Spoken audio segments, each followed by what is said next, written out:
Ja, ciao miteinander, da ist wieder euer Peter aus dem wunderschönen Verlehren.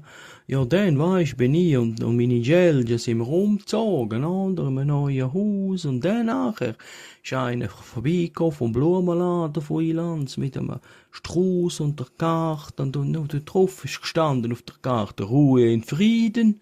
Dann habe ich angerufen dort im Blumenladen in Ilanz und habe mich beschwert, das sei eine Frechheit, oder? Da, also mir Ruhe in Frieden, oder? Und danach hat der Verkäufer vom Blumenladen gesagt, oh, das tut mir aber leid, das war eine Verwechslung gewesen, aber was meinen Sie jetzt, was auf der Beerdigung los ist? Ich sagte, ja, wieso, was? Dort hängt jetzt am Kranz Ihre Karte mit der Aufschrift. Herzlichen Glückwunsch zu deiner neuen Wohnung.